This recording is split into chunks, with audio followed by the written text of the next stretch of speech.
is Luke Haynes, LA quilt artist. I want to show you guys today a way of making some log cabin, which is the oldest repeatable quilt block unit. So kind of the basic building block for most quilts historically, especially within American traditions. What we're going to start with is creating the center squares. In this case we're using red because red is, again, a really traditional color choice. It represents the hearth. So as we start to build these blocks out from the center, the red begins to make sense as the hearth square within the quilt block.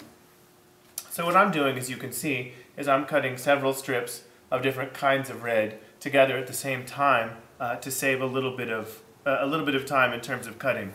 So I've cut them that way, and then I'm going to come around and I use the lines on my cutting table. Some people use any number of different methods. You can see I've started to square it off. Another method you can use, I'm going to reach over here, is using one of these gridded rulers. So you can actually mark off where your 2 inches are here or this way, and you're able to cut that way so you can see through the ruler and start to see where your 2-inch squares are. So what I'm going to do now is just construct all of the 2-inch center squares that I'm going to need for this project. I'm going to make 16 blocks this time, so here we can see how fast I've already started.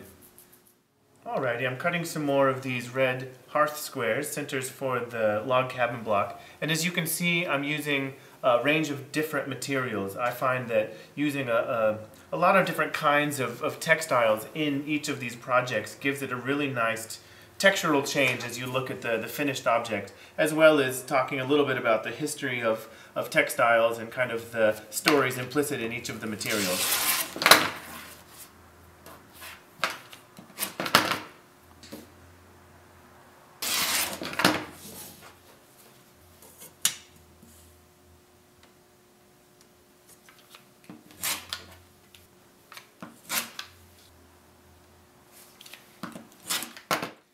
Alright, so what I'm going to be doing now is the next step, which is making the black fabric into the strip sizes I want for the blocks I'm making.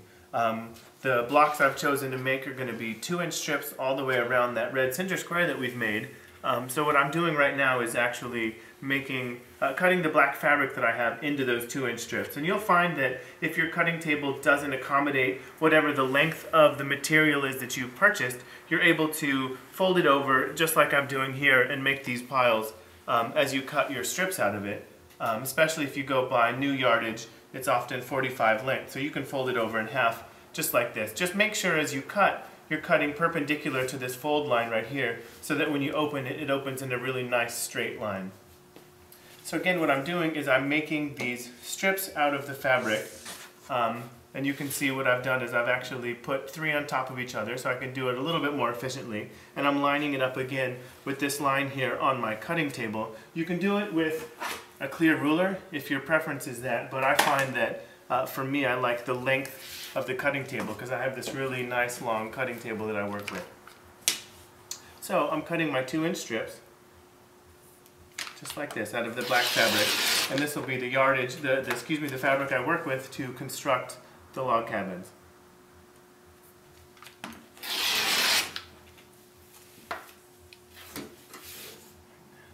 Trim this edge down just to make sure all of my strips are super perfect, because it's really important to get your fabric as uniform as possible so that your final blocks don't end up being out of square. Alright, so what I'm doing again is I'm cutting my 2-inch strips out of the material I have. The material I personally keep in my stash is all 6-inch wide strips because it's cut out of used clothing and used textiles. So I've already deconstructed it down to these materials that I use. So I'm able to easily get my 3 strips of 2 out of these 6-inch pieces. But in order to make sure it's precise, again, I want to just make sure that you're aware that you're lining up the lines here, in my case on the cutting table, so that I know when I'm cutting parallel to the edge of the fabric, so that I know I have a really nice long straight 2-inch piece, and the fold line is perpendicular to the cut that I'm making, so that when it opens it's not a chevron, it's actually a really nice long straight 2-inch piece that I can keep working with as we start to chain piece these log cabin projects. And as you cut, make sure you don't cut past where your fingers are, otherwise the ruler will start to migrate and you won't get a straight line. So just make sure as you're cutting, be aware that you're not cutting past where your fingers are holding. So if you see I'm cutting right here, I'm going to stop and then move my fingers. Otherwise, if I'm going, it's going to start to move just because the pressure, you're not going to be as stable with your fingers. And I'm going to come out to this last edge and just really clean up this 2-inch strip just to make sure I have it really perfect for the project. So you can see I've repeated the process with my white strips. We've got our black, we've got our white, and now we're ready to start sewing. So what we're going to do is go over to the sewing machine and we're going to start chain piecing. And what that means is we're actually going to start sewing the squares together, the squares to the strips in a row so that we're able to do it more efficiently. So as we sew down our line, just like that, we're not having to stop, start, cut at each one of these squares. We'll just start down the line. I'm only going to sew 4 squares to each strip so that the black starts to get mixed up, because one of the things that I really find engaging is when you start to randomize all of these different materials, because we've got this great range of textures and colors. So I'm going to put 4 per black strip as we go down our range, and that'll make more sense as we go forward. So what we're doing now is we're going to be chain piecing, which is a really efficient way of creating the same step over and over again. So what I'm going to be doing is adding multiple of these center squares onto these black strips all at once. So I'm going to sew down one, stop right there, add the next one to it, sew down one, start right there, add the next one to it, and continue down just like that. I'm going to do 4 reds per black because I want to mix it up a little bit. You can see the difference in the different reds here. We're going to also want a mixture of the different blacks so that there's no regularity as we go forward in the blocks. So I'm going to go ahead and start. And so you see what I do is I sew until the needle catches right there at the front end, and then I'm going to come down and make sure and hold down the back end. So all I have to do is just be aware of this small amount that I'm sewing right here. So I've stopped just a little bit before the end, and I'm going to add this next red block, butt up right against the one we've just finished. So I'm just going to do that same thing, sew until it catches, then I'm going to stop, arrange the block, and then sew my way down. And we're going to keep going just like that. So what I've done is I've, again, caught the front end of the block, stopped, made sure the bottom end is lined up nice and straight with that. And I'm going to stop right there, and then add this next block right up against it. Sew till it catches, make sure that this line is lined up really nice and tight, and then just sew all the way down. And I'm going to keep going like that until I've got 4 blocks on this black one, and then I'm going to start the next one in that exact same way. So I'll start by placing the block on, sewing until it just grabs it, arranging it, making sure it's nice and straight, sewing until it stops, and then grabbing this next center block just like that. And as you start to choose your own fabrics, just make sure that the darks and the lights contrast each other. That's really the only important thing. So what we're doing now is we're going to trim these blocks down from this first sewing step. And the really important thing that we're going to do is we're going to trim against this seam line right here as opposed to the edge of the fabric, because as it opens, the seam line is the thing that's going to create the straight line. So we actually need to be more apprised of where that seam line is as opposed to the edge of the fabric, just in case we weren't perfect. So what I use is this clear ruler, and I line up one of the lines on the ruler exactly across that seam line, hit the edge of that block, and then I'll trim it down like that. It'll become more apparent why that's important later, but right now just trust me on it. So I'm doing that same thing. I'm lining it up, finding the edge between, and I'm just trimming it just like that. And then when you get to the end, you can either go to the other side like that, kind of try a little over the top maneuver, or spin the whole thing. So here we've got our first four blocks, and I'm going to do that with the rest of these.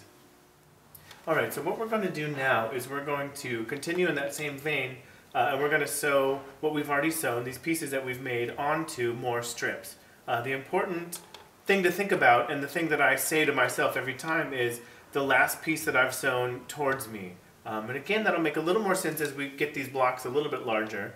So what I'm going to do is I'm going to do that same thing where I sew until it catches, come down, and then I'm going to press down this seam and make sure this lines up with the edge. Come down to the end and grab the next one. So we'll continue in that chain piecing method.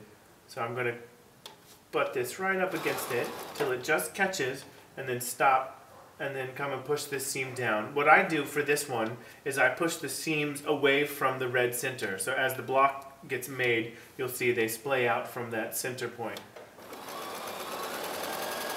So it just catches. Keep going. Same as the first one, I'm just going to do 4 per row, so there's some variance in the ways that the blacks interact with each other. So I've done 4 here, and I'll grab another piece of my black fabric and do it just the same. If you're using this exact same black fabric and the exact same white fabric, there's no need to do it this way. You can just keep rolling down. But for me, because I've got such a range of fabrics, it's important to mix them up. So just until it catches, come down, finger press that seam, catches, and then we'll just go just like that. Alright, so what we're doing is trimming these blocks off of the strip that we've just sewn it on, and I want to talk a little bit about why it's important that we're lining up the line of the ruler with the edge of the seam that we've just sewn.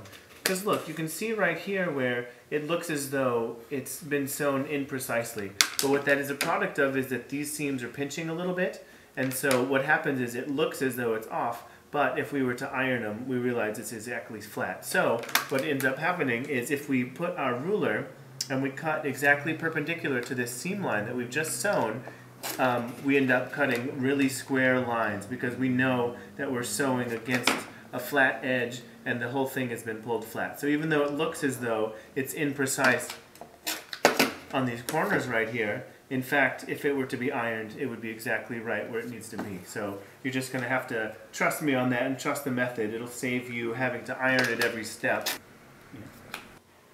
So I'm randomizing them because I want to make sure that this one isn't always next to itself, so you can kind of get a different range. And so a good easy way to do that is just to scoop and drop, like your Scrooge McDuck.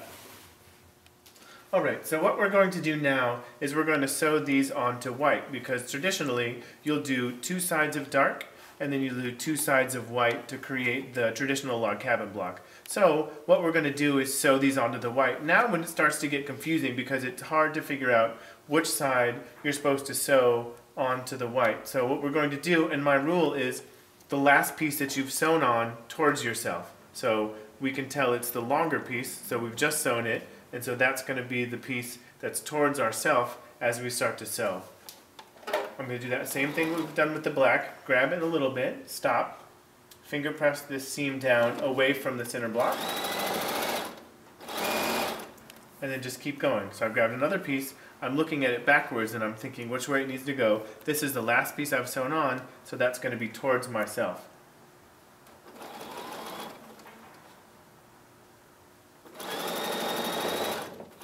So we're doing the same thing that we've done with the black, and you'll find that there's a lot of repeated motions in this particular block type. So what we're doing is trimming it down, same as we did with the black strips.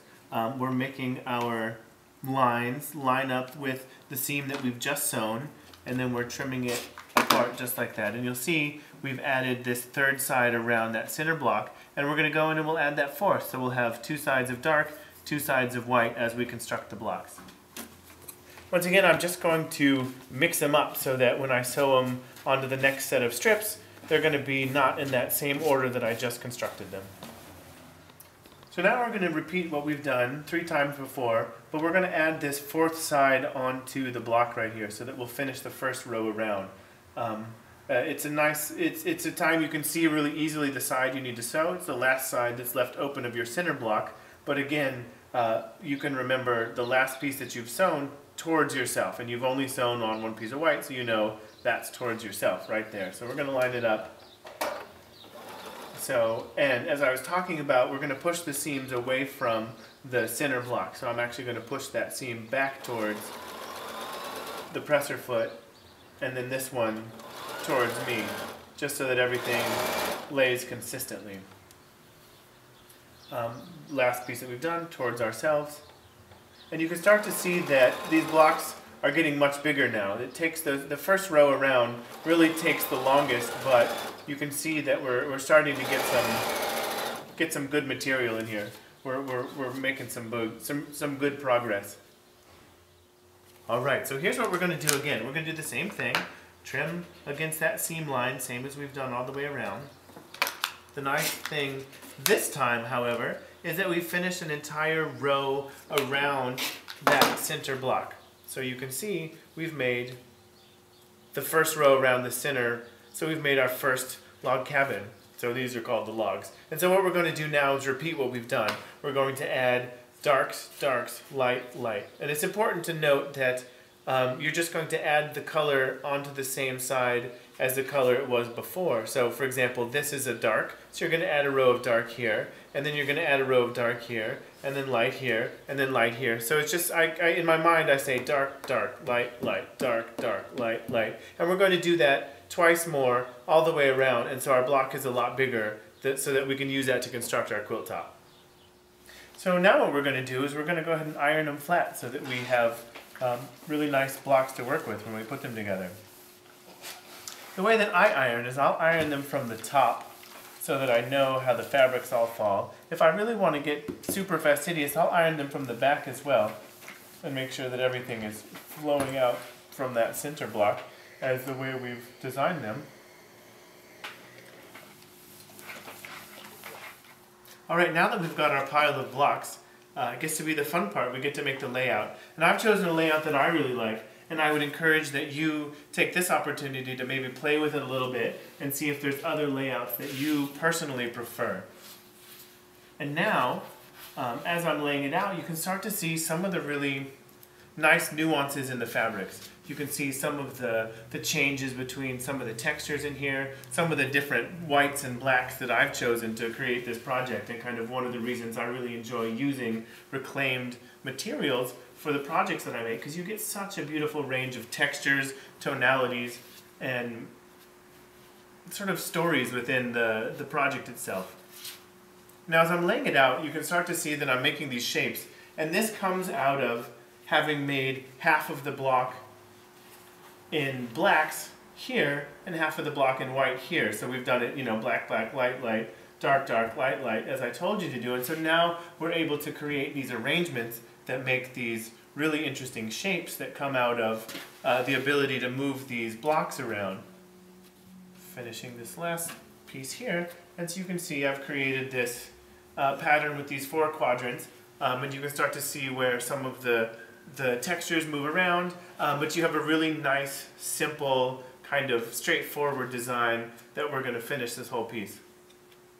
Thanks for watching. Thanks for following along with this project. Now I think you have a good skill set that you can take and make your own different iterations of this particular block type. It's one that I use all the time, so enjoy and stay tuned for other projects as we go forward. I'll show you some other interesting things.